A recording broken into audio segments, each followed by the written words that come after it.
Coca Cola করি বলে আমায় অনুপম বলেছে। আমি এই আজকের কোনো দিনই এটা বলিনি। আজকে I don't know whether I should say or not. Anupam আমায় বলেছিল, সামিদা তোমার এত আমি অ্যাডমায়ারার পরশপাথরের সময় থেকে, এই পকেটের সময় থেকে, তুমি কোকাকোলা গানটা করে তোমার কেমন মনে হলো? আচ্ছা, যে আঙ্গিকে আমায় বলেছিল ও খুব প্লেনলি বলেছিল। ও কি মিন করে বলেছিল কিছুটা আমি বুঝতে পেরেছিলাম। তো আমি ওকে বলেছিলাম যে বাংলার মানুষ যখন 1,00,000 লোক রকিং টু কোকাকোলা, তখন ইউল গেট দ্যাট আনসার।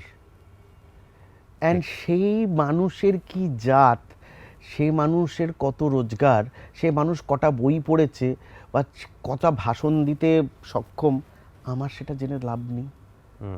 আমার কাজ হচ্ছে তাকে পুষ্টিকর জিনিস দেওয়া, যেটা সে এত বছর বহন করে এসেছে। কোকাকোলা আজকের বেরোয়নি, কোকাকোলা প্রায় 1.5 দশক আগে বেরিয়েছে। তো আজও যদি আমি কলেজে এই পরশুদিন প্রোগ্রাম করলাম, কোকাকোলা প্রায় 2বার করতে হলো। হ্যাঁ, মানে আমি এক্সাম্পল বলছি, তো কিছু তো তার মধ্যে সততা আছে। সেটা নিছক একটা নিম্নস্থানের গান নয়, মানে ওই নয় যে মজা করা হচ্ছে, একটা বিলো দ্য বেল্ট কিছু লেখা হচ্ছে, তা নয়।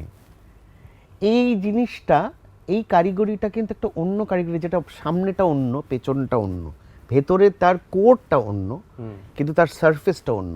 সবসময় সারফেস আর কোর এক জিনিস থাকলেই যে সেটা বোঝা যায় আচ্ছা এটা টাইপ, তা নয়। সেটা হয়তো আমি একমাত্র যেটা করতে পারি।